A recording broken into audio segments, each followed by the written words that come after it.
What you're looking here is the first use of my cold steel Pipehawk after I modded it. Now, one of the things I did was fit the head and remove the set screw. What I've noticed with both the Pipehawks that I've had, or both the Tomahawks, one is not a Pipehawk, is that the handles can be really messed up if you want them to be press fitted. So when I first noticed this one, I just used that rock there to try to bang the head back on and see if that helped anything.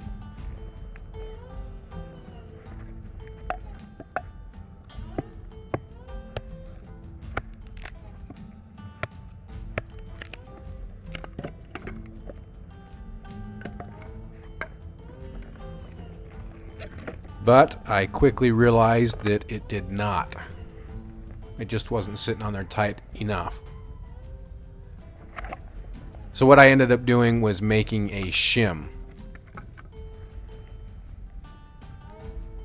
Now when I was at home, I did end up putting a shim in there because I could see there's a little bit of rocking back and forth. And that was something I didn't notice when I initially made it.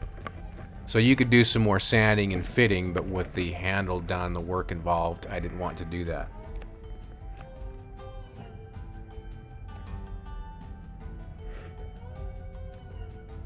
I was trying to go light as possible here with the fix, so I just made the shim and tried to drive it in from the bottom, as you can see.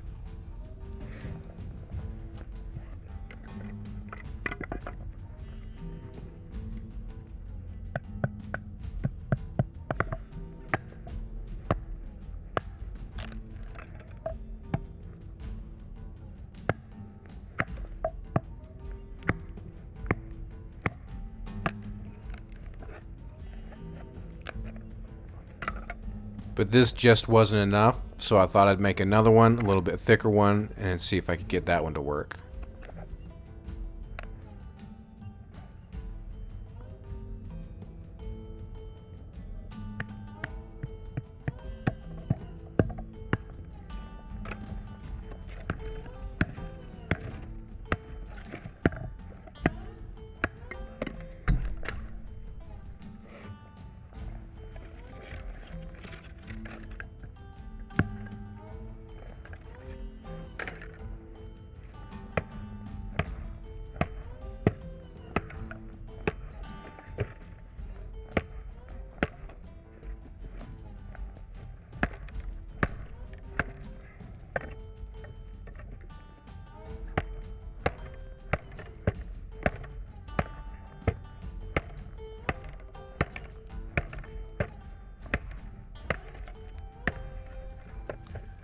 While the thicker shim did work a lot better, it still didn't work as I needed it to.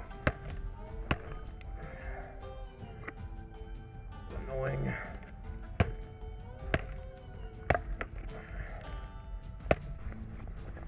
I attempted one more shim using this method, and guess what? That one didn't work either.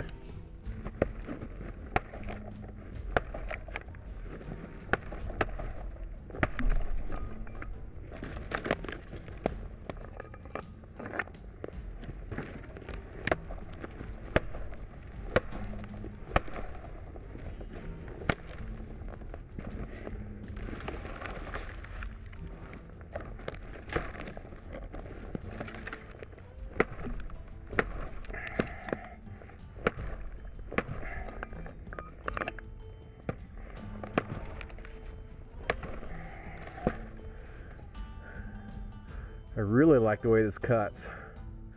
I just don't have that head on there like I should. That was my fault, not Cold Steel's.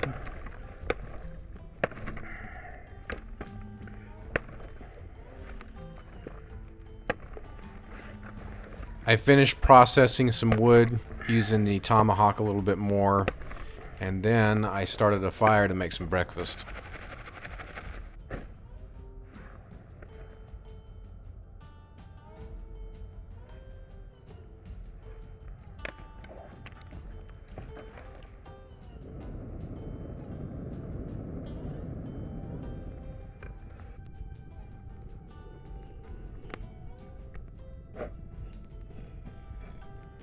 Now, after breakfast, I decided to avoid the old saying that the definition of insanity is doing the same thing over and over again, expecting different results. So I used a different method of putting the shim in. The head on here was not fitted as well as I thought. So I've tried wedging it, and the wedges haven't worked really. But this time, what I've been doing is driving just a thin stick like this through the bottom. But now what I've done is I put a stick all the way through. You can see, but the head was down here, so it was easy to put the stick through. And then I just did the old rock thing where you're hitting it on top of the rock to get it to move down. So we'll see if that holds it a little better. Other than that, I really enjoy using this thing. I'm having a ball. I just need to fine tune it a little bit. I'm not going to trim that off right now. I have to see how it performs first.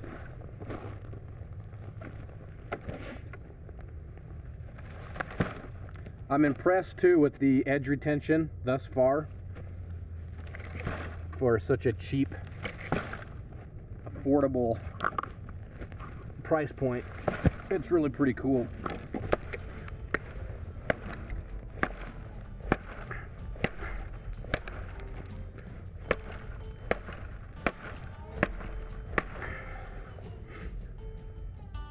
Well, so far so good. That seems to be working a lot better.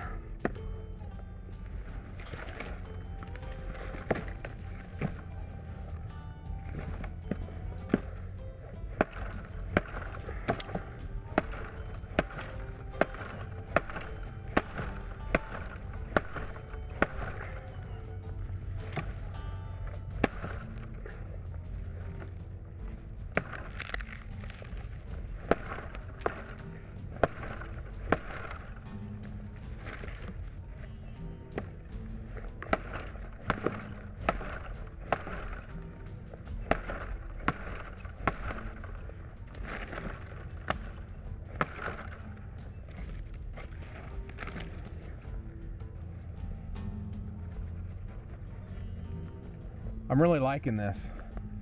This is a pretty nice tool to have.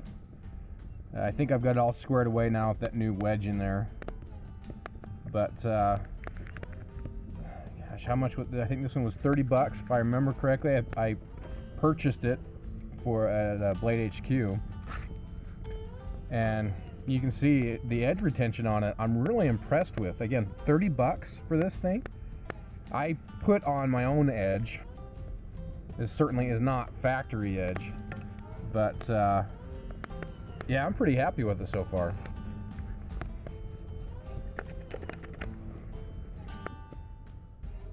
After that final shim, that thing worked like a charm. Like I said earlier in the video, I really enjoyed using this thing. There was a lot of extra chopping that I did that wasn't caught on camera, but that final shim did the trick, and this thing, plan on seeing it a little bit more. It's a fun tool to use, and I plan on using it quite a bit more.